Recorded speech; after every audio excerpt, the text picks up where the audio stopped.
Have you ever looked at the world and felt like something is shifting? Something bigger than politics, trends, or the daily news. Wars rage, the earth trembles, technology advances faster than our morals can keep up. And somewhere deep inside, a quiet voice asks, is this what was foretold? Are we living in the end times? Today, we're going to explore the ancient words of prophecy and ask the question that millions around the world are silently wondering. Are the signs from the Bible coming true right now before our very eyes?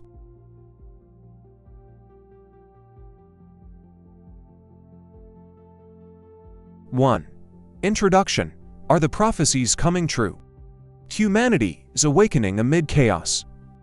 In today's world, where information spreads instantly, people are more aware than ever of what's happening across the globe. And that awareness stirring a deep and growing question in many minds. Are the warnings of the Bible starting to come true? As global events become increasingly chaotic, strange, and beyond reason, more and more people are turning back to ancient sacred texts to find meaning. The modern world mirrors ancient warnings. What was once considered symbolic in books like Revelation, Matthew, Daniel, and Joel now seems to align eerily with reality. Wars erupting across multiple regions, natural disasters more frequent and devastating, moral decay, emotional disconnection, technology overtaking free will, manipulating behavior, widespread fear and anxiety. These parallels are leading people to see the Bible not as outdated scripture but as a prophetic blueprint for today. People's inner worlds are also shifting. Not only is the outer world shaking, the inner world of individuals is changing too. An unexplained sense of restlessness, feeling like they're being called to something greater. A deepening search for meaning beyond the material. These are signs of spiritual resonance, the soul responding to something that's approaching. The question is no longer if, but is it already happening? People are no longer asking, will the end times come? Now they're asking, is it already unfolding? Are we living inside the prophecy without realizing it? It's a question that is both unsettling and awakening. It forces us to re-examine our faith, our life's purpose, and our place in the grand story of humanity. The world is shifting, prophecy is no longer distant, and the question is no longer hypothetical. It's an invitation to listen, to look within, and to prepare. Could what was written thousands of years ago be unfolding right before our eyes?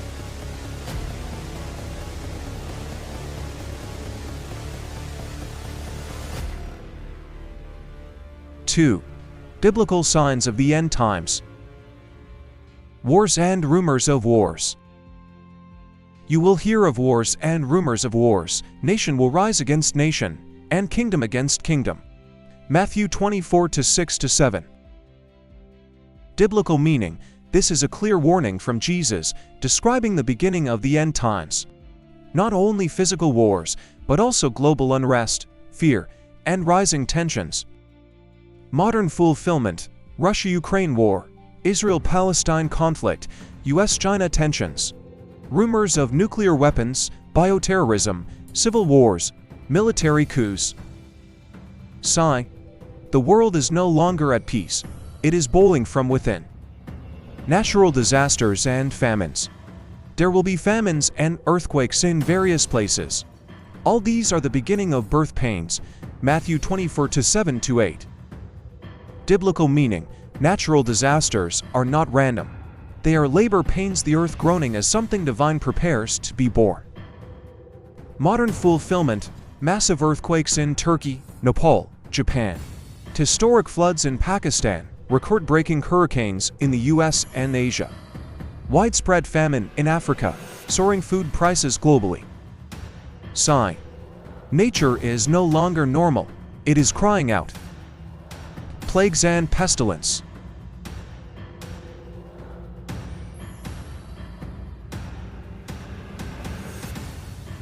Biblical meaning. Plagues are one of the clearest signs not just of physical affliction, but of spiritual corruption in humanity. Modern fulfillment. COVID-19 changed how we live, work, and believe. Recurring outbreaks. Ebola, monkeypox, avian flu making a comeback. Sigh. Just when we thought we had control, disease reminds us we are still fragile. global surveillance, and the mark of the beast. No one could buy or sell unless he had the mark, Revelation 13:17.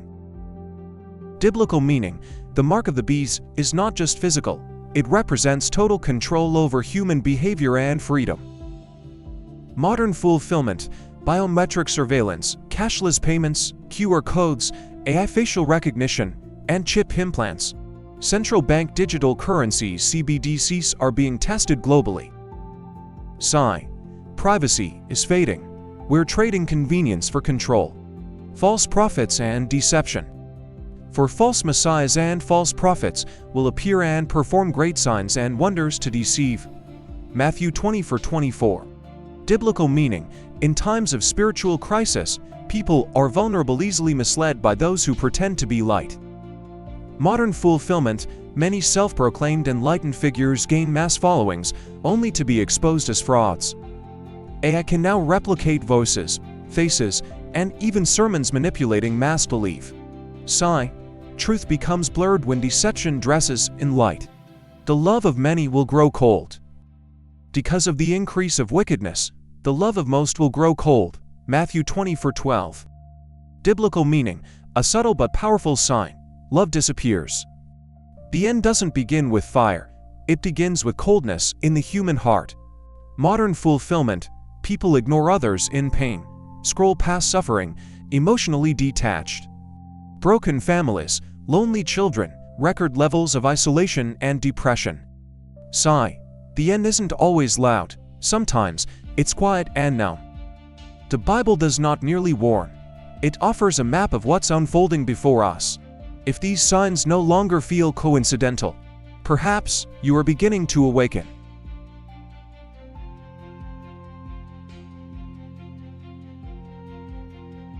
Three. The awakened ones, are they the 144,000? 144,000, a literal number or a symbol? In Revelation 7, the Bible mentions 144,000 sealed servants, 12,000 from each tribe of Israel, who are protected and marked during the final days. But many scholars believe this may not refer to a literal number, but rather a symbolic representation of a group of chosen souls who remain faithful and carry divine purpose during the world's darkest hours. What makes today's awakened ones different? They're not necessarily prophets, priests, or preachers. They are ordinary people, but they carry extraordinary signs. Deep sensitivity to energy, emotions, truth, and human suffering. A refusal to live by society's molds, even when they don't fully understand their calling. Strong intuition, frequent dreams of light, transformation, angelic presence, or sacred symbols. A feeling of being from somewhere else, like they don't fully belong here. A sense that time is accelerating, and something great is approaching. They are not simply living, they are remembering who they really are. Awakening is quiet, but real. Not all awakened ones shout their message aloud. Many are quiet observers, changing themselves first before trying to change the world. They begin to let go of negative, materialistic lifestyles, return to meditation, prayer, and healing. Share light through art, kindness, compassion, and spiritual insight. Serve as connectors not through dogma, but through silent influence. They are keepers of the flame in the dark, holding the light as the world collapses. Could they be the 144,000, in a modern sense? If 144,000 symbolizes those who are awakened and ready to fulfill a sacred mission, then perhaps the awakened ones emerging around the globe today are those very souls. They don't share a nation, a language, or even a religion, but they resonate on the same spiritual frequency: love, truth, courage, forgiveness. They are appearing just as the world enters crisis, like divine seeds rising for the end-time harvest. Not everyone is chosen, but everyone is invited. Not everyone will awaken because not everyone is ready. Some turn away, rejecting the call within. Some remain asleep, caught in material distractions. But those who dare to step out of comfort, who ask, "What was I born for?" who search for more, they may be the very souls the Bible foresaw thousands of years ago. The awakened ones aren't perfect, they are simply honest with their soul. And if you feel different, if you're searching for something deeper, if you sense a quiet light glowing within, you may already be part of the 144,000 chosen to carry the light through the final days.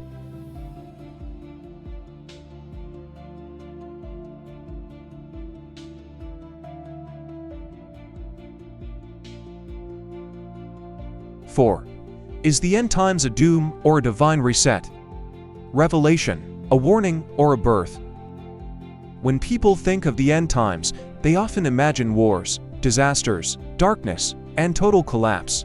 But when we read the book of Revelation carefully, we realize destruction is not the final destination. It is a purification, to allow truth and light to be born anew. The fall of the old world is necessary. The old is not always bad, but when it becomes corrupt, decaying, and harmful, collapse becomes inevitable. A system built on deception, control, and division cannot last forever. The downfall in the end times is like winter before the rebirth of spring. There is no true ending, only transformation. What is cut away no longer belongs to the light. Just like a gardener pruning a tree so it can bloom, the end times is the trimming of illusions, toxic patterns, and asleep souls. Not to punish, but to preserve what is true, luminous, and ready to enter what's next. Those who walk with the light won't be destroyed, they will be protected and called to lead. The reset is the birth of a new age. After the end, if humanity makes it through, Revelation paints a glorious vision. Then I saw a new heaven and a new earth. There will be no more death, or mourning, or crying, or pain. Revelation 21:1-4. This is not just a religious dream. It is a vision of a world living in truth.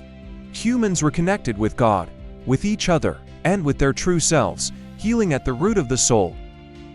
Stand with the light, and you become part of the renewal. If you are seeking truth, healing yourself, inspiring others, spreading love, awareness, and light, then you are not just escaping the darkness, you are laying the foundation for what's coming next. You're not here to watch the world end, you're here to witness it be reborn. The end times are not a full stop, they are the final breath of the old, and the first breath of the new. Not everyone will cross over, but those who carry truth, light, and love will lead the way.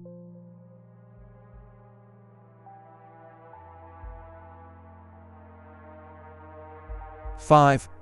Listen to Scripture with your soul. The Bible is not just a book, it's a spiritual map. For centuries, millions have read the Bible with their eyes, but few have read it with their hearts.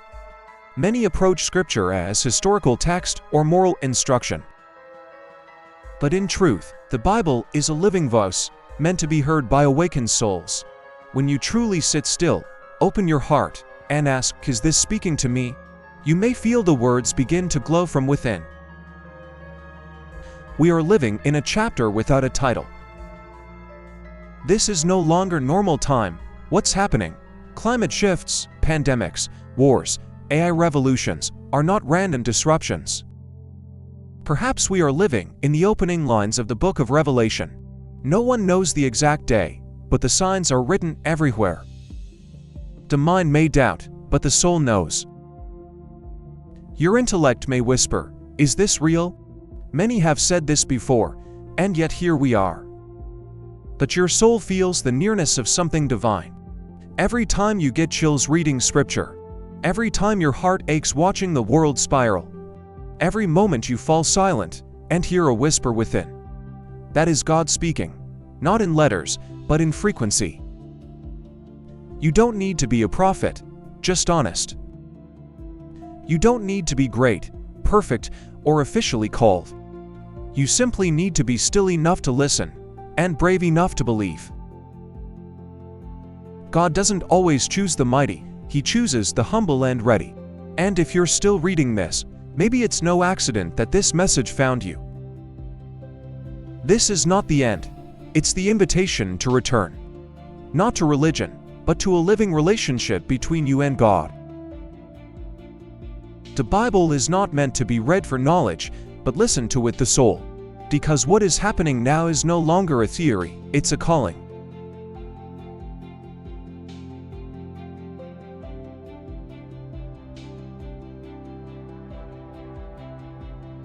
Six. Finally, if you felt something deep inside begin to stir, if you've looked at the world and thought, this isn't just chaos, it's a warning. If you've read scripture and the words felt like they were written directly to your soul, then you are not just witnessing history, you are living inside prophecy. Not everyone is ready, but the chosen always feel the shift coming. Even when no one else says it aloud, even when the world calls them dreamers, even when they feel alone in their awakening, but doubt no more. Because you are not here to watch. You are here to rise, the time is now, and the light is you. Thank you for watching the whole video. Please subscribe to watch more great videos.